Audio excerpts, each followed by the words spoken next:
Ankita, welcome back to my channel. চলে এসেছি আবার একটা নতুন ভিডিও নিয়ে। তো আজকের ভিডিওর শুরুতে ইন্ট্রোডাকশনে এই গানটা কেন করলাম সেটা অবশ্যই বলবো, কিন্তু তার আগে বলবো যে দালাল ঘোড়াকে একদম থামস আপ দেখালাম আর বললাম thank you thank you thank you. দালাল একবার একটা ভিডিওর মধ্যে বলেছিল আমার কথা, যে এই মহিলা কোনো দিনও ভালো কাউকে ভালো বলতে পারে না, শুধু খারাপই বলে। কিন্তু এটা সম্পূর্ণ মিথ্যে কথা, ভুল কথা। ওরও যখন ভালো, আমি যখন যেখানে দেখেছি আমি কিন্তু উল্লেখ করেছি, আমার দর্শকরা জানে। এই যে রিমের সাথে শুয়ের সাথে রিম যখন প্রথম জিনিসটা ডিসক্লোজ হয়েছিল, তখন কিন্তু দুজনকেই অ্যাপ্রিসিয়েট করেছি যে যেভাবেই হোক তোমরা ভুলে আবার এক হয়েছ, এটা অনেক বড় ব্যাপার, অনেক বড় ব্যাপার। তো সেটাও বলেছিলাম। তাছাড়া আরও টুকটাক যখনই ও কিছু ভালো কিছু করে বা ভালো কিছু বলে মনে হয় যে এটা সমর্থন করার যোগ্য, সেটা কিন্তু করেছি। এখন রিসেন্টলি মনে পড়ছে না, শুধু এটাই মনে পড়লো। কিন্তু আজ বললাম যে ও সত্যি এমন একটা কাজ করেছে, তার জন্য ওকে আমার থ্যাংক ইউ দেওয়া বানতা হয়। সেটা আমি এই ভিডিওতে বলবো না, কারণ এখন এই ভিডিওটা সেই প্রসঙ্গ নিয়ে হচ্ছে না। কিন্তু ও একটা এমন কাজ করেছে যার জন্য সত্যি ওকে থ্যাংক ইউ বললাম। পরবর্তীকালে আপনারা বুঝতে পারবেন। তো এখন আসি ভিডিওতে। এই যে গানটা গাইলাম, কেন গাইলাম, কাকে ডেডিকেট করে গাইলাম আর কি প্রসঙ্গে গাইলাম, ডেডিকেট কাউকে করছি না, কিন্তু এটা একটা সিচুয়েশান। এই যে গানটার মধ্যে বলছে কে প্রথম কাছে এসেছি, কে প্রথম ভালোবেসেছি, হ্যাঁ, তো সেরকমই সব কিছুতেই প্রথম জিনিসটা দেখা হয়, যে কে প্রথম বললো, কে ঝগড়া হলেও বলে কে প্রথম ঝগড়া করলো। মনে আছে এই যে পাশের দেশে স্লেভ বলে শুরু কিসনে কিয়া থা, তো শুরু তো উসনেই কিয়া থা। কারণ ওই শুরুয়াত করেছিল কি নিয়ে না, আমার কন্টেন্টকে নিয়ে। যখন ও ভুলভাল কথা বলতে শুরু করলো, শুধু আমার কন্টেন্ট নয়, আরও অনেক কিছু নিয়ে, অনেক জিনিস নিয়ে, আমাদের দেশের সম্মানীয় এক ব্যক্তিকে নিয়ে যখন নোংরামি করতে শুরু করলো, তখনই ওর বিরুদ্ধে আমি মুখ খুলেছি। তো এই অসভ্যতামির শুরুয়াতটা ওই করেছিল, যার আমি জবাব দিয়েছি। তো আজকে আমাকে ওই দেশ থেকেই বাবলিদি বলেছে যে এই আমাদের দেশের, মানে ওনাদের দেশে যে অসভ্য ছোট লোক যে ছেলেটি আছে, সে তোমাকে নিয়ে এত কথা বলছে, তুমি কেন একটাও উত্তর দাও না। আমি বিশ্বাস করো বাবলিদি প্রয়োজন বোধ করি না। ও শুনেছি আমাকে নাকি থাপ্পড় মারবে, অনেক কিছু বলেছে। তো ওর যদি ক্ষমতা থাকে, ও যদি কোনো রকমভাবে ভিসা পেয়ে এখানে আসে, এই দেশে যদি আসে, তাহলে আমি ও যেখানে যাবে, যেখানে বলবে, আমি আমার গাল নিয়ে হাজির হয়ে যাব। তারপর দেখবো যে কত দম আছে ও আমাকে মারে। বড় বড় ডায়লগ মেরেছিল না, যদি কোনোদিনও আসতে পারে, ও আমাকে শুধু বলবে যে কোথায় যেতে হবে, তারপর আমি দম দেখব। কারণ ওই মুখে বসে কপচানোর দম আমি প্রচুর মানুষের দেখে নিয়েছি। তো এই অশিক্ষিত যে আছে পাশের দেশের গোলামটা, তাবরা এবার থেকে তোকে তুই শুধু দেখ, তুই কার কথা নিয়ে বলিস রে, কার উচ্চারণ নিয়ে কথা বলিস। টিনা, তোর কি, তুই উচ্চারণ করতে পারিস স্পষ্ট, হ্যাঁ, স্পিড কি বলিস তুই? তোর নিজের হাজার একটা দেখেছিস। সবচেয়ে বড় অশিক্ষার বিষয়টা হচ্ছে গিয়ে, এই যে আমি বলেছি একটা ভিডিওর মধ্যে, একটা লাইভের মধ্যে লিখেছি যে টিনা কি ঘনায় গেছে, কোয়েশ্চেন মার্কটা দেখিসনি কি রে? এই অশিক্ষিত, হ্যাঁ অশিক্ষিত, তোকে ম্যাডাম বলেছিল না মাদ্রাসা ছাপ, ঠিক বলেছিল। কারণ কি বলতো, যদি সত্যি তুই শিক্ষাটা স্কুল থেকে কলেজ থেকে পেতিস, তাহলে দেখতিস যে কথাটার মধ্যে একটা কোয়েশ্চেন মার্ক আছে। আমি জিজ্ঞাসা করেছি যে কি শুনছি, ভিডিওটা ওই লাইভটার মধ্যেই বলেছি যে কি শুনছি, যে আবার প্যাচ আপ হয়ে গেছে, কোয়েশ্চেন মার্ক করেছি, রেখেছি, যাতে সবাই আসে, দর্শকরা যারা দেখেছে এই বিষয়ে ভিডিও, তারা যাতে বলে, তাদের মতামত রাখতে পারে, বুঝেছিস? লাইভ বন্ধ করে কোথায় যাই? তুই আমার ফোনের মধ্যে জিপকি, আমার ফোন হ্যাক করে রেখেছিস না আমার ঘরে সিসিটিভি ক্যামেরা লাগিয়ে রেখেছিস? তুই অসভ্য ফালতু কোথাকার একটা ফালতু ছেলে। মানে কি বলবো, যাকে দুদিন আগে আপু করে, তারপরেই তাকে কি বলে অন্যের চিপায় ঢুকতে। মানে এগুলো কি বলতো, তোর কালচারে আছে, বুঝলি না, তোর কালচারে আছে, এগুলো অন্য কারোর কালচারে নেই। আমাদের দেশে যে মেল ক্রিয়েটারকে তুই ভয় পাস না, আমি তাকে ভয় পাই না এখানে থেকে, বুঝতে পেরেছিস? তোর তো ক্ষমতা নেই যে তুই ওখানে থেকে ওখানকার কোনো ক্রিয়েটারকে নিয়ে ভিডিও করবি। আমরা যেখানে থাকি, আমরা যেই জায়গায় থাকি, সেখানকার ক্রিয়েটারদের নিয়ে ভিডিও করি। তোর দম হবে? এবার আমার পিছনে লেগে দেখ, তোর ফ্যামিলির মধ্যে যা রয়েছে সমস্ত কিছু, সবটা যদি না সবাইকে বলতে পেরেছি তো বলিস। ওই যে এইটুখানি অংশ দেখিয়ে, কিছু দেখা যাচ্ছে না, ওইটুকু অংশ দেখিয়ে তুমি ভাবছো কি যে তোমার সম্পর্কে, তুমি ওই দেশে থাকো বলে তোমার সম্পর্কে, তোমার ফ্যামিলি সম্পর্কে কিচ্ছু খবর নিতে পারবো না? তুই জানিস না কতটা স্ট্রং ওখানকার আমার আর কি নেটওয়ার্ক আছে। তুই এবার শুধু দেখ, তুই দেখ, তারপর বুঝবি। তুই ভাবছিস তোর ফ্যামিলির কিচ্ছু আমরা কেউ জানতে পারবো না? তুই এখানে আমাদের এখানকার সব মহিলারা বাজে, সব পুরুষরা বাজে, সবার ফ্যামিলি বাজে, সেই বলবি আর তুই ছাড় পেয়ে যাবি?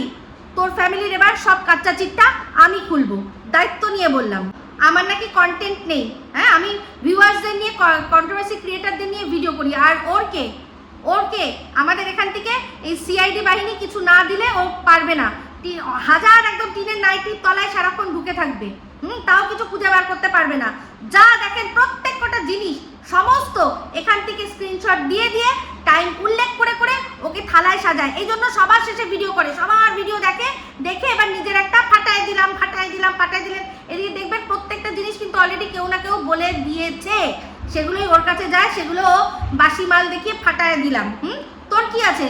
তোর কন্টেন্ট কি? অন্যের কল রেকর্ডিং, এই তো তোর কন্টেন্ট, অন্যের কল রেকর্ডিং, সেটা নিয়ে তুই বলতে বসিস। হ্যাঁ, এখান থেকে না গেলে না খেয়ে মরবি তুই, বুঝতে পেরেছিস? এখান থেকে কন্টেন্ট না গেলে তুই না খেয়ে মরবি, আমাকে সেটা করতে হবে না, বুঝতে পেরেছিস?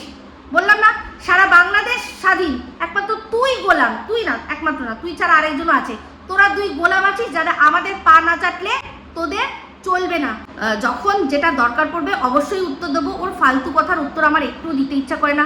আমাদের এখানে সব মহিলারাই নাকি খারাপ, আর ওদের ওখানে কত মহিলা আছে তাদেরও দেখতে পায় না, যারা কিনা সুগার ড্যাডি ধরে বসে রয়েছে।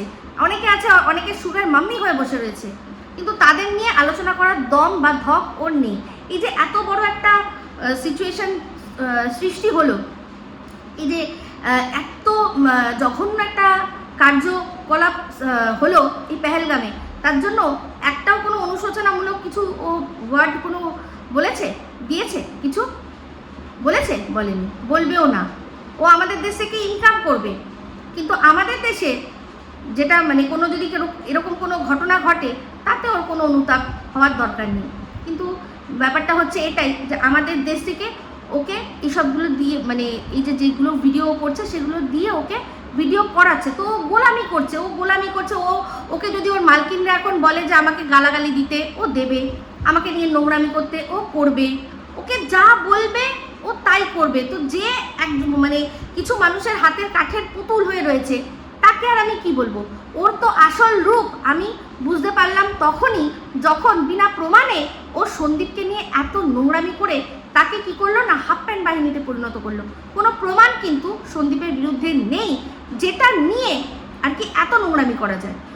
একটা মানুষের সাথে কথা বলতে গিয়ে হয়তো তার সাথে কথা বলেছে, না জেনেই বলেছে, না জেনে না বুঝে যে সেই মানুষটা কীরকম, ও আর কি তার সাথে কথা বলে ফেলেছে। কিন্তু যখন জানতে পেরেছে তখন ও কী করেছে সেটাই তো আসল কথা। তো অনেকে একটা প্রশ্ন করেন, আবারও আমি উত্তর দিচ্ছি, যে সন্দীপ কেন যখন প্রথম দিন ওকে হনুসোনা ফোন করলো তখন ওর কাছেও অস্বীকার করলো, আর দর্শকদের কাছেও বললো যে কোন একটা কার কথা বলছিল আমি তাকে চিনি না, একটা ছেলে একটা তার গার্লফ্রেন্ডের কথা বলছিল, আমি তাকে চিনি না। তো অনেকেই বলেছে কেন এই কথাটা সন্দীপ বললো যে চিনি না। তার একটাই প্লেন কারণ, সেটা হচ্ছে যে ও নামটা চিনতে পারেনি। ও যাকে পিউ বলে চেনে, ও তার যে আরেকটা নাম মিমি, ও সেটা জানেনি, ও সেটা জানতে পারেনি। তো তারপরে এটাও অনেকের গায়ে লেগেছে যে ওই মেয়েটি বেঁচে আছে না মরে গেছে সেটা নিয়ে ও চিন্তা করছে। হ্যাঁ, তো তার পেছনে কারণটা সন্দীপ সে সময় বলেছিল, সন্দীপের লিগ্যাল টিম থেকেও বলা হয়েছিল যে ওটা আমরা বলেছিলাম যে যাতে ওই মেয়েটি কোনোরকমভাবে যদি যোগাযোগ করে তাহলে কি হবে, তাহলে ওর কাছ থেকে আমরা অনেক কিছু তথ্য প্রমাণ হ্যানা ত্যানা সব জোগাড় করতে পারবো, অনেক কিছু জোগাড় করতে পারবো।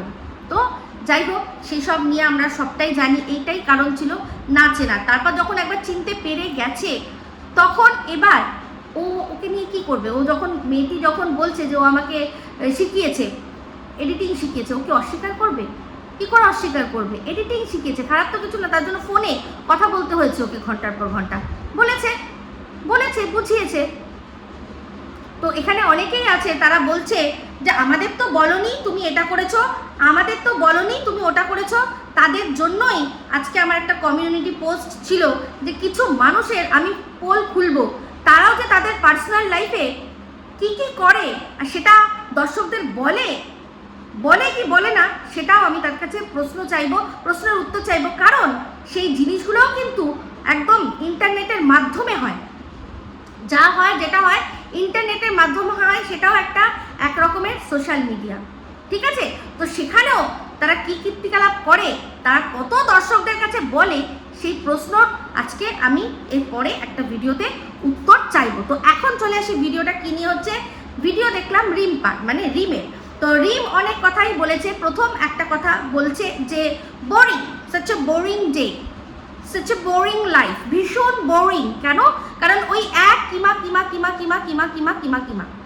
তো এই যে কথাটা রিম্পা বলছে, এতেই বোঝা যায় যে ও কত বড় দোগলা। ওর আবির্ভাব হয়েছিল এখানে কি নিয়ে, কাকে নিয়ে? অবশ্যই ওর মানে দালালকে নিয়ে ও কত দিন ভিডিও করে গেছে, কত বছর ভিডিও করে গেছে। যত বছর দালাল আর কি এই উজ্জ্বল কণিকাকে নিয়ে ভিডিও করেছে, ততদিন ও কিন্তু এই দালালকে নিয়ে ভিডিও করে গেছে। যেরকম এই দালাল 3 বেলা ব্রেকফাস্ট, লাঞ্চ অ্যান্ড ডিনারে সার্ভ করতো গুন্ডাগুন্ডি, ও কিন্তু তেমনি ব্রেকফাস্ট, লাঞ্চ আর ডিনারে কাকে পরিবেশন করতো না, এই দালালকে। তাহলে এই এত বছর ধরে তারা এই একটা জিনিস দেখে বোর হলো না। আর আমি 2 কি 3টে ভিডিও করলাম, 63 বুড়িকে নিয়ে, মানে 63,000 চ্যানেল। আমার চ্যানেল কত? 15,000, ওর 63,000। তো তাতে নাকি মানুষ বোর হয়ে গেছে। মানে বুঝতে পারছি যে এই যে বলে না কথায় যে কন্টেন্ট হতেও কিন্তু যোগ্যতা লাগে। তার মানে ওরা পরিষ্কার বোঝাতে চাইছে সবাই মিলে যে এই কিমার কোনো যোগ্যতা নেই, একে নিয়ে তুমি কথা বলো না। কিন্তু এই কিমা ও কিন্তু পরিষ্কার বলছে যে আমাকে নিয়েও ভিডিও করবে, বুঝতে পেরেছেন? তাহলে বলুন, তার মানে আমার নিশ্চয়ই কিন্তু সেটার যোগ্যতা রয়েছে। ওকে কিন্তু গিয়ে কেউ বলছে না যে তুমি ইপু করো না। তো এই যে কথাটা আসলো যে শুরুয়াত কিসনে কিয়া থা, তো সেটা দিয়েই বলি যে এই রিম্পা, তোমার যেরকম কন্টেন্ট ছিল কে না মাই সিম্পল লাইফস্টাইল, তার বিরুদ্ধে যে নোংরা কথা বলছে, সেই কথাগুলোকে কাটাই হচ্ছে তোমার কন্টেন্ট, তাই তো? এটাই তো সবাইকে বলেছো। যদি তাই হয় তাহলে আমার কন্টেন্টকে সন্দীপ, তো সেই সন্দীপকে নিয়ে যারা বিনা কারণে কাটাছেড়া করছে তাদেরকেই উত্তর দেওয়া, এটাই তো আমার কন্টেন্ট। তাহলে তোমাদের ক্ষেত্রে যেটাকে তোমরা কন্টেন্ট বলছো, আমার ক্ষেত্রে সেটা কি করে বোরিং হয়ে যাচ্ছে আর কি করে সেটা কারোকে জপা হয়ে যাচ্ছে। তার মানে তুমি এতদিন এই যে বলতো তোমাকে তোমার যে তুমি তাকে নিয়ে বেঁচেছো, খেয়েছো, এই যে বলতো যে ওর শরীর থেকে রক্ত বার করে তুমি টেনে নিতে, সেখানে তুমি কি বলতে যে হ্যাঁ তুই যে রক্তটা কণিকার গা থেকে টেনেছিস, সেখান থেকে কিছুটা অংশ টেনে আমি নিজে নিলাম। তাহলে তুমি যখন হাঁকছে এটা বলতে পেরেছো, আর সেটাকে তুমি নিশ্চয়ই বিশ্বাস করো বলেই বলতে পেরেছো, তাহলে আমার ক্ষেত্রে এই বিষয়টা অন্যরকম হয়ে যাচ্ছে কি করে? তুমি একটা কথা বললে যে এই যে কিমা এত নোংরা, কিমার সম্পর্কে আমি যা বলছি ও কোথা থেকে উঠে এসছে হানা টানা, আমি তখন কেন বলিনি? তো তোমার তো দম প্রচুর দম, তুমি বলে আমি ভয় পাই না, আমি এখন আর কাউকে ভয় পাই না, আমি সত্যি কথা বলতে কাউকে ভয় পাই না। তাহলে সত্যি যদি তোমার দম দেখানোর হতো, তাহলে তোমার এটা জিজ্ঞাসা করা উচিত ছিল তোমার কিমা দিদিকে, যে তুমি তো গেছিলে ইপু দিদির বাড়িতে 2023-এর 12ই সেপ্টেম্বর, তাহলে তোমার এত দিন কেন লেগে গেল এটা বলতে যে এই ইপু দিদির বাড়ি নোংরা, ওর রান্নাঘর নোংরা, ওর ফ্রিজ নোংরা, ও নোংরা, ওর ঘরে একটাই খাট, সেই খাটের মধ্যেই নাকি আমরা সবাই শুয়েছি, এই যে কথাগুলো, তাহলে ওর কেন এতদিন লেগে গেল? ওকে তুমি বলার তোমার ক্ষমতা ছিল, তুমি বলেছো, ক্ষমতা দেখিয়েছো, হ্যাঁ দেখিয়েছো কি? তো তার আগে যখন প্রথম এই জিনিসটা হলো, আমি কি বলেছিলাম? এই যে তোমরা বলছো যে কিমা তুমি করো, আমি তো কিমাকে কিছু বলিনি, আমি তো প্রশ্ন করেছি যে সন্দীপের সম্পর্কে দুটো কথা চলছে, কে ঠিক বলছে কে ভুল বলছে, সেটা কারোর পেছনে লাগা হয়ে যায়। তুমি জিজ্ঞাসা করেছিলে যে ঠিক কি বলে এই ইপু দিদি তোমার পেছনে লাগলো। তুমি আজকে এই যে বললে যে ভ্যানিটি ব্যাগ উঠিয়ে ও চলে যায়, সেটা আমরা চোখে দেখেছি। তো ও যে বলছে নন্দাই নাঙ্গি আমাকে, তার জন্য তো কেস চলছে, তুমিও ভালো করে জানো। তাহলে ও কি দেখেছে আমাকে নন্দাই নাঙ্গিগিরি করতে? তোমার ক্ষমতা হয়েছে বলার? এই যে কথাটা বললো, তুমি তো ভীষণভাবে হেট করো যে বাচ্চাদেরকে কোনো কিছুর মাঝখানে আনতে। এই যে বললো যে তোমরা বুঝে নাও, আমি নামটা মুখে নিতে পারবো না, ওর যে সবচেয়ে যে সফট জায়গাটা আছে সেখানটাতেই ভগবান ওকে মেরে রেখেছে। তো তুমি কি জিজ্ঞাসা করেছিলে? তোমার সু তো তাও জিজ্ঞাসা করেছিল যে বল ঠিক কিরকমভাবে মেরে রেখেছে। প্রথমে তো জাস্ট বলেছিল যে ওকে মেরে রেখেছে, তারপর ও যখন জিজ্ঞাসা করলো ঠিক কোন জায়গাটা বল, তখন ও সুন্দর করে ভালো করে একদম বুঝিয়ে দিল যে কোন জায়গাটার কথা বলেছে। তো তুমি ভালো করে জানো তোমার জীবনের সবচেয়ে সফট কর্নারটা কোন জায়গায় ভালো করে জানো, অবশ্যই সন্তানের জায়গা। তাহলে সেই সন্তানের জায়গায় আমাকে মেরে রেখেছে, তার মধ্যেও আবার বুঝিয়ে দিল যে সবচেয়ে সফট যেটা, সবচেয়ে মানে আমার তো দুটো আছে, তার মধ্যে একটাকে নিয়ে নয়, সবচেয়ে ছোট বোঝা গেল, বুঝিয়ে দিল। আমি বলতে পারছি না তার মধ্যে কি বললো। এই যে মহাদেবের আমি ভক্তি করি, সেই জন্য মহাদেব কি করেছে, আমাকে আমার নন্দায়ের তরফ থেকে 2 ফোঁটা দিয়েছে আশীর্বাদ। হ্যাঁ, এই কথাগুলো যে বলেছিল, তুমি বলেছিলে, একবারও বলেছিলে, জিজ্ঞাসা করেছিলে যে এই যে কথাগুলো তুমি বলছো কিমাদি এতদিন কেন লাগলো, তোমার তো অনেক দিনের বন্ধুত্ব তোমার সাথে। জিজ্ঞাসা করেছো, দম দেখিয়েছো? দেখাওনি, তাই না? আজকে এই যে তুমি বলছো যে ওকে ঘুরতে যাওয়ার মানে ব্যাগ উঠিয়ে, আমরা তো ঘুরতে ওকে ব্যাগ উঠিয়ে যেতে দেখেছি, আর ও যে নিজের মুখে স্বীকার করেছে যে প্রেমিকের জায়গা একটা আলাদা আর হাজব্যান্ডের জায়গা একটা আলাদা। তো ওর প্রেমিকের সাথে বসে কেউ এই ওয়াইটির থেকেই কেউ একজন বসে একসাথে বিরিয়ানিও খেয়েছে বলে আমরা শুনেছি। যেখান থেকে শুনেছি একদম পাকাপাকি জায়গা থেকেই শুনেছি। তাহলে তার মুখেও আবার সন্দীপকে নিয়েও, আবার টিমকে নিয়েও, আর পৃথিবীর সবাইকে নিয়েই আলোচনা করতেও শুনেছি। আচ্ছা, তুমি আরেকটা প্রশ্ন করেছো যে এই যে শুনলাম ইপু দিদি বলছে যে ম্যাডামের লাইভে বলেছে যে সবচেয়ে বেশি এরা ক্ষতি করেছে। তো ম্যাডামের ওটা লাইভ, ম্যাডাম কোনো প্রাইভেট করেন না, অবশ্যই পেয়ে যাবে। আর আমি একা না, অনেক দর্শকরা সেটা শুনেছে যে যেই লাইভটাতে সবাইকে, এই তোমাদেরকে বা সন্দীপের ভালোবাসার মানুষদেরকে, আমাকেও তা ইনক্লুডেড, উনি তো আর জানতেন না যে আমার ভিডিওটা কি আসবে। উনি আমাদের সবাইকে কিন্তু বারণ করেছিলেন যে এই মুহূর্তে সন্দীপকে নিয়ে ভিডিওটা করা একটু বন্ধ করো, কারণ তোমরা এই যেসব প্রশ্নগুলো করছো তাতে কিন্তু সন্দীপের ক্ষতি হচ্ছে। কারণ এখানে মানে এই যে কেসটা, এই কেসটার সাথে কোনো রকমভাবেই এই টিনের যে কেসটার কোনো রকম কোনো মানে সামঞ্জস্যই নেই। তুমি বলছো যে আমরা কখনো বলেছি যে ওকে সাধু সন্ন্যাসী হয়ে বসে থাকতে?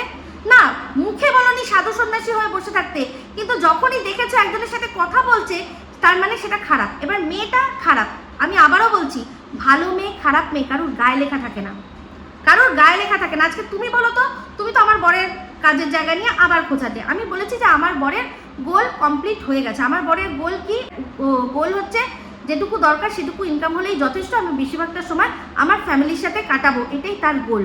কারণ সে কোভিডের টাইমটা দেখেছে, দেখে বুঝেছে যে টাকা পয়সা সমস্ত কিছু ধারা রয়ে যায়। প্রচুর মানুষ এরকম আমরা দেখেছি ব্যাংকে কোটি কোটি টাকা তারা জাস্ট নেই, পৃথিবী থেকে নিশ্চিহ্ন। আর আমরাও দেখেছি যে আমাদের এই যে একটা মানুষের যখন হাত পা বাঁধা অবস্থা হয়ে যায়, এমন মানুষের বিজনেস সে সময় ছিল, রেস্টুরেন্ট, তারপর পার্লার, এগুলো এই দুটো মেয়েটা বলবো, সিনেমা হল, তাদের মালিকরা তারা কি করেছে? তাদের তো ওটা ইনকাম ছিল। কেউ হয়তো পার্লার দিকে ইনকাম করে বাড়িতে খাওয়াতো, রেস্টুরেন্ট চালিয়ে খাওয়াতো, তারা কি করেছে? তারা বসে বসে পুঁজি ভেঙে খেয়েছে।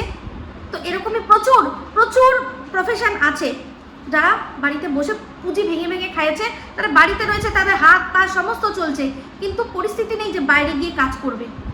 তখন তারা সেরকম বাড়িতে থেকে যা করা যায় বা টুকটাক অন্য কোনো রাস্তা সেরকম থেকে তারা ইনকাম করে কোনো মতে সংসারটা চালিয়েছে। আর দেখেছে বসে বসে যে টাকা পয়সা সমস্ত থেকে যায়, মানুষের সময় যেটা একসাথে আমরা কাটাচ্ছি সেটাই সবচেয়ে বেশি প্রিসিয়াস। তো তার মনে হয়েছে এটা যে আমি বেশিরভাগ সময়টা আমার পরিবারে কাটাবো, যেটুকু আমার ইনকাম, আমার যেটুকু চলে যাবে আমি সেটুকুই চলবো, সে করবে না, দরকার নেই। সেটা তার গোল, তার উপলব্ধি, সেটা তো খারাপ বলা যায় না, সে তো কারোর কাছে হাত পাচ্ছে না। তোমরা এখন ভার্চুয়ালি অনেকেই অনেক কিছু বলে দিচ্ছ, সবাই বলে দিচ্ছ আমার সংসার এই চালায়, ওই চালায়, সে চালায়, তো সেগুলো তো হচ্ছে গিয়ে কন্টেন্ট। সেগুলো কথার কথায় কন্টেন্ট, তোমরাও ভালো করে জানো সেটা আসল নয়। কিন্তু এই যে তোমার বর এত কষ্ট করছে, তোমার এই যে তুমি সন্দীপকে বলছো কেন কথা বলছে, কেন কি করছে, এই যে তুমি যে মানুষটার সাথে কথা বলেছিলে, যার কাছে তুমি বলেছিলে যে 49 রুপিস রিচার্জ করে দেওয়ার কথা, তুমি কি বুঝে করেছিলে যে ওই লোকটা তোমার সাথে এরকম করবে? তুমি কি বুঝে করেছিলে যে যাকে তুমি বন্ধু ভেবে বলছো যাই আমার বাড়িতে কেউ নেই, একটুখানি দাও না গো 49 রুপিস একটু আমাকে করে দিতে, একটা রিচার্জ করে দাও না, আমার একদম রিচার্জ নেই, আমার বাড়িতেও কেউ নেই, আমার এখন অ্যাকাউন্টেও টাকা নেই, যাই হোক এখন তো সবার কাছেই তো মোবাইলেই সবাই টাকা, তো যাই হোক তোমার হয়তো মানছি সেই সময় সেটুকুও ছিল না, তুমি বলছো বেরোতেও পারছো না, কিছু করতে পারছো না, তুমি যে ভরসা করে তাকে বিশ্বাস করে চেয়েছিলে, তুমি ভাবতে পেরেছিলে যে 49 রুপিসে তুমি চরিত্র বেঁচেছো, সেই জিনিসটা সবাইকে বলবে? তোমার বর 6 দিন থাকে না, বাট তারপর তো একদিন তো থাকে বাড়িতে, থাকে তো একটা দিন তো এমন আছে যার সাথে তুমি প্রাণ খুলে কথা বলতে পারো সামনে, তার সত্ত্বেও এই যে 6 দিন থাকে না, 6 দিন তুমি এই যে লোকটার সাথে কথা বলতে, তুমি জানতে যে সেই লোকটা পরবর্তীকালে সেই জিনিসটাকে কোন রূপে চালাবে, কোন রূপে প্রচার করবে, তুমি কি জানতে? হ্যাঁ, তুমি ড্রেস করেছো বা রিলস করেছো, তোমার দরকার কি আছে একজনকে দেখানোর? সে সার্টিফিকেট দেবে, তারপর তুমি মনে করবে যে হ্যাঁ তোমার রিলসটা সুন্দর হয়েছে। কেন করেছো এগুলো? কেন করেছো? হ্যাঁ, তুমি কি বুঝে করেছিলে যে এই লোকটা পরবর্তীকালে এই জিনিসগুলো নিয়ে তোমাকে কিভাবে সবার সামনে ছোট করবে? কিন্তু তুমি তো মিশেছিলে, তুমি তো করেছিলে, এটা তো সত্যি। তাহলে তোমার বর 6 দিন থাকে না, তাও তোমার বাড়িতে দুটো বাচ্চা আছে, তোমার একটা পোষ্য আছে, তোমার একটা খুব সুন্দর দিদির মতো হেল্প রয়েছে বন্দনাদি, তোমার ওপরে যা রয়েছে, তোমার বন্ধু বান্ধব সব রয়েছে, তোমার মেন্টর রয়েছে বাড়িতে, একটা না অনেকগুলো, এতগুলো মানুষও কম পড়ে গেল, তাও তোমার আরেকজনের সাথে, একজন পরপুরুষের সাথে রাত বিরেতে চ্যাট করতে লাগলো। যেটা করেছো এটা তো করেছো। হ্যাঁ, তাহলে এটা, এই যে যারা অন্য মানুষকে ডোমেস্টিক বেবুসে বলে, তাহলে এই জিনিসটা তোমাকে ওই লোকটা চাপিয়ে দিল না? তুমি কি বুঝে করেছিলে যে হ্যাঁ ওই লোকটা এরকম ভাবে করবে? কিন্তু তুমি করে ফেলেছিলে, ফ্রি মাইন্ডে করে ফেলেছিলে, তাই না? কি মাইন্ডে করেছো সেটা তুমিই জানো ভালো করে। আজকে যেহেতু এই কথাগুলো যাতে তোমাকে কেউ না বলে, তাই জন্য এখন তুমি ওই দলের মধ্যে ভিড়ে প্রশ্ন আমাকে করছো, আমাকে প্রশ্ন করছো, নিজেকে প্রশ্ন করো, নিজেকে প্রশ্ন করো। সব কিছু থাকা সত্ত্বেও আরও একটা মানুষ দরকার হয় কিসের জন্য? গল্প করা। কেন অন্য মানে অপোজিট সেক্সই অ্যাট্রাক্ট করে? তোমার মেন্টর দিদিকে বলতে পারলে না? মেন্টর দিদির কাছে জানতে পারলে না? তার সাথে গল্প করতে পারলে না? হ্যাঁ, তুমি আমাকে প্রশ্ন করছো। তো তোমার ওই কিমা দিদি যখন নিজের আসল রূপটা দেখালো, তখনই আমি বুঝলাম যে ওই জায়গা থেকে যারা উঠে আসে, ওই জায়গা ওখানটাতেই থাকা দরকার। ওটা খুব প্রয়োজনীয় জায়গা, ওটা খুব প্রয়োজনীয় জায়গা। ওই জায়গাটা না থাকলে না, এই যে আমরা একসাথে মানে রাস্তায় হেঁটে যেতে পারতাম না। বিকৃত কম মানুষগুলো যখনই পারতো ছু মেরে মেরে টেনে টেনে নিয়ে আসতো। ওইসব থাকা সত্ত্বেও দেখো বাচ্চা কাচ্চা কাউকে ছাড়ছে না, ছেলে বাচ্চা মেয়ে বাচ্চা কাউকে ছাড়ছে না, মহিলাদের ছাড়ছে না, বুড়িদের ছাড়ছে না, সর্বাঙ্গ ঢাকা নানদেরও মানুষ ছাড়ছে না। কিন্তু তাও ওটা আছে, একটু অন্তত সাপোর্ট তো রয়েছে। তাহলে সেখানে ওখানেকার মানুষ যাদের মেন্টালিটি এরকমই হয়, তারা এইরকমই করে যে সময়টা যার সাথে বিছানায় যায় তাকে বোঝায় যে সে শুধু তারই সাথে এত ভালো, সে তার সময়টাকে, যেই ঘর থেকে বেরোলো সুগারের বাচ্চা এসেছিল। সিনেমা দেখি না আমরা, সিনেমার দিকে জানি। এবার তুমি আবার বলবে যে তুমি জানলে কি করে ওখান থেকে? অনেক সিনেমা আছে, দেখবে বুঝতে পেরে যাবে। তো এখানে ব্যাপারটা এইরকমই, ও মিশেছে, ওইখানে ওর যে হাজব্যান্ডকে নিয়ে গেছে, ও আমাকে বলেছে তবেই আমি গেছি, না হলে আমি কি করে জানবো কোথায় গেছে কোথায় আছে? আর সেরকমই ওর কোনো থাকার জায়গা ছিল না, তখনও বান্ধবীর বাড়ি হয়নি, তাই জন্যই আমি ও বলেছে, আমি আমার বাড়িতে ওকে বলেছি। হ্যাঁ, আমি ওকে বলেছি এসো, অবশ্যই বলেছি এসো, কিন্তু ওর ভেতরে এই জিনিসগুলো এখন স্বার্থে পড়ে ও আমার নামে এইরকম নোংরামি করবে, সেটা তো আমি জানতাম না, সেটা অনেক পরে বুঝেছি, ওকে অনেক পরে চিনেছি, তখন তো জানতাম না। বুঝতে পেরেছ? তো যাই হোক, বক্তব্য এটাই যে কোনো মানুষ যখন কোনো মানুষের সাথে মেশে, সে তখন তার আসল রূপটা জানতে পারে না। যেমন সন্দীপও বোঝেনি আসানসোলবালিকে, যেমন সন্দীপও বোঝেনি এই ঝিউকে, তেমনি আমিও বুঝিনি এই কিমাকে, তুমিও বোঝনি ওই লোকটিকে। বুঝলে? আশা করি বোঝাতে পারলাম।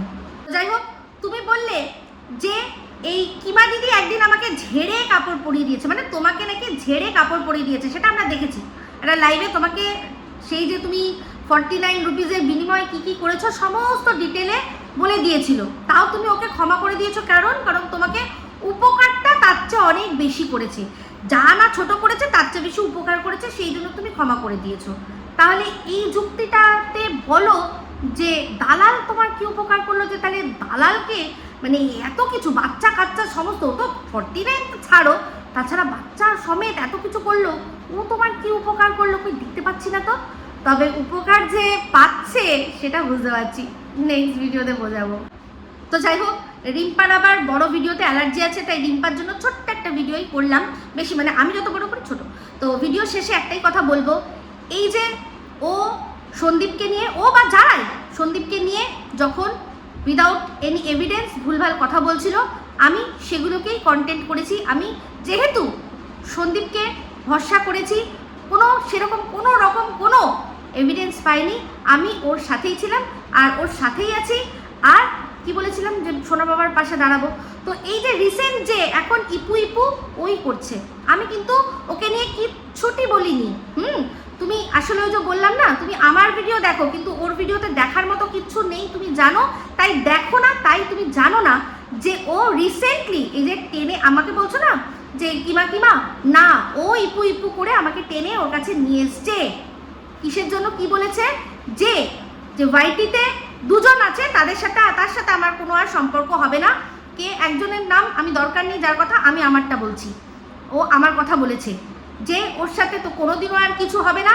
আমি যদি কোথাও দেখি যে ও কোথাও চাপা পড়ে রয়েছে, তাও ওর জন্য একটা কোনো সান্ত্বনা বা কন্ডোলেন্সের যে ভিডিও হয় সেটা করব না, সেটাতেই আমি বলেছি। তো সেটা তুমি শোনোনি যে তোমার কিমা দিদি যে আমাকে টেনে হিচড়ে নিয়ে এসছে? যদি শুনেও থাকো, তোমার শির দ্বারায় সেই দম নেই যে তুমি বলবে, তোমার দম নেই। তুমি বললে না যে যাই হোক আমরা দুজনে দোগলা। দেখো, তোমার আমার মধ্যে যা হয়েছিল, তুমি আমার বডি শেমিং করেছো, আমি তোমার বডি শেমিং করেছি। তুমি আমার বরের কাজ নিয়ে কথা বলেছো, আমি তোমার বরের কাজ নিয়ে কথা বলেছি। তুমি প্রথম আমার বাবা মা টেনেছিলে আমাকে ভিখারির বাচ্চা বলে, মনে করে দেখো। তুমি আমার ঘর দোর নিয়ে কথা বলতে, ভাঙা ঘর তখন আমি থাকতাম, সেই ভাঙা ঘর নিয়ে তুমি আমার কথা বলতে, আমাকে ভিখারির বাচ্চা বলেছিলে, তখন আমি তোমার বাবার মায়ের কথা তুলেছিলাম। এই অবধি হয়েছে, আমরা দুজনের কখনো বাচ্চা অবধি যাইনি, কোনোদিনও যাইনি। তো যেখানে তোমাকে দর্শকরা বলেনি যে দিব্যি দিলাম তুমি কোনোদিনও শুয়ের সাথে কথা বলবে না, তুমি বলেছিলে যে আমার যদি প্রাণ থাকে কোনোদিনও, যে আমার সন্তানকে নিয়ে এইরকম কামনা করলো, আমি জীবনে তার সাথে কথা বলবো না। দর্শকদের তুমি বলেছিলে, দর্শকরা কিন্তু তোমাকে দিব্যি দেয়নি, ঠিক আছে? কিন্তু তোমার আমার মধ্যে সেই নোংরা জায়গাটা, বিলো দ্য বেল্ট আমরা কোনোদিনও আসিনি। আমি কিন্তু এই যে এত কিছু হয়ে যাচ্ছে কিমার বিষয়ে, কিন্তু কোনোদিনও কিন্তু ওর বাচ্চাদের টানছি না, কিন্তু ও আমার বাচ্চাদের টানছে। প্রত্যেকটা মানুষ আমার বাচ্চাকে নিয়ে কথা বলছে। আমার এই যে পাশের দেশ থেকে ঝিটাকেও যে লাগিয়েছে, সেই ঝিয়ের খেলা বুঝতে পেরেছিস? পরে বোঝাচ্ছি তোকে। তো সেই ঝিও কিন্তু আমার বাচ্চা কাচ্চা আমাকে নিয়ে পার্সোনাল অ্যাটাক করছে, আমি কিন্তু করছি না। আমি আমার ভিডিওর কন্টেন্টের মধ্যেই আছি, ও যে কথাগুলো বলছে সেগুলো নিয়ে করছি। আর হ্যাঁ, ওকে কাঁধে ঝুলিয়ে ব্যাগ ঝুলিয়ে যেতে দেখেছে, বলেছে সমস্ত কিছু। কে? ওর বহিন। তো ওর বহিনের সাথে ও পীড়িত করেই বুঝিয়ে দিচ্ছে যে বহিন যা বলেছে সব সত্যি বলেছে, কারণ বহিন মিথ্যা কথা বলে না, তাই তো? তাহলে সেই ক্ষেত্রে বহিন যেটা বলেছে আমি সেটা রিপিট করেছি, অসুবিধা তো কিছু নেই। আর তোমার আমার মধ্যে দোগলামি না, আমরা তোমার আমার মধ্যে যেটা ছিল, আমরা কোনোদিনও নিজেরা বিলো দ্য বেল্ট গিয়ে কথা বলিনি যে যেখানে মুখ আমার না দেখা দেখির মতো হবে। যেটুকু বলার, যেটুকু তুমিও বলেছো আমিও বলেছি, কিন্তু কোনোদিনও আমরা বাচ্চার জায়গাটায় গিয়ে আঘাত করিনি, যেখানটা থেকে কোনো রকমভাবে সরে আসা যায় না। বুঝতে পেরেছো? এটা একটা সবচেয়ে সেন্সিটিভ জায়গা। বরেরটাও শোনা যায়, বাবা মা তুলে তো গালাগালি এমনি মানুষ দেয়, এর বাচ্চা তার বাচ্চা, ওটা হয়েই রয়েছে আমাদের বাঙালিদের মধ্যে। কিন্তু বাচ্চার জায়গাটা একটা এমন জায়গা যে আমার বাচ্চাকে আঘাত করেছে তাকে ক্ষমা করে দেবো, এইরকম এত মহান আমি নই, ঠিক আছে? তো যাই হোক, তুমি অনেক মহান হয়েই থাকো। তো এই ভিডিওটা এই অবধি রাখছি। যদি ভালো লাগে তাহলে লাইক, শেয়ার, কমেন্ট করতে ভুলবেন না। যারা চ্যানেলটা সাবস্ক্রাইব করেননি তারা সাবস্ক্রাইব করে নেবেন। সবাই ভালো থাকবেন, সুস্থ থাকবেন। আবার আসছি খুব শীঘ্রই নতুন ভিডিও নিয়ে। টাটা।